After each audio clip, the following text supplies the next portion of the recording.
আসসালামু আলাইকুম, কেমন আছেন? আশা বিশ্বাস সবাই ভালো আছেন। আমি শাওন আহমেদ আবুধাবি থেকে।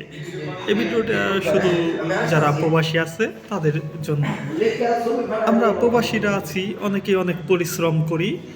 দিন শেষে কিন্তু আমাদের যে অর্থ সেটা কিন্তু সঞ্চয় হয় না। কারণ আমাদের লিমিটেশন ইনকাম। আমরা ৮ ঘন্টা, ১০ ঘন্টা, ১২ ঘন্টা, ১৪ ঘন্টা, এমনকি ১৮ ঘন্টাও অনেক ব্যক্তি কাজ করে।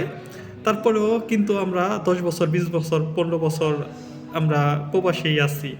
দেশে গিয়ে কি করব, বা আমাদের ওরকম সঞ্চয় নাই, বা আমাদের বাড়ি বা অন্যান্য কিছু করতে আমাদের অনেক টাকা ব্যয় হয়ে যায়, আমাদের সারা জীবনের সঞ্চয়।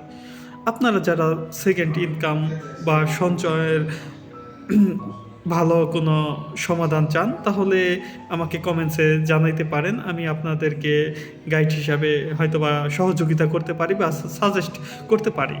কারণ আপনার জমানো অর্থ, কারণ একসময় দেখা যায় শেষ হয়ে যাবে। কারণ আমি যতদিন আমাদের শরীরে এনার্জি আছে বা শক্তি আছে ততদিনে আমরা কাজ করতে পারবো। আমাদের যদি সঞ্চয়পত্র না থাকে, সেক্ষেত্রে আমরা যখন কাজ করতে পারবো না, তখন কিন্তু আমরা অনিশ্চিত আমাদের ছেলে সন্তান আমাদেরকে সাপোর্ট করবে কি না। যদি আমার একটা সঞ্চয় থাকে, যদি একটা আমার সাইড ইনকাম থাকে, সাইড বিজনেস থাকে, সেখান থেকে যদি আমি কর্ম না করেও কোনো কিছু আর্ন হয় বা অনলাইনে সেটা যদি আমি আমার কাজের পাশাপাশি করতে পারি, তাহলেই কিন্তু সেটা আপনার একসময় কি হবে, আপনার সন্তানের মতোই সেটা, তার চাইতে বেশি কিছু হবে, সেটা থেকে আপনাকে অটোমেটিকলি আর্ন দিতে থাকবে।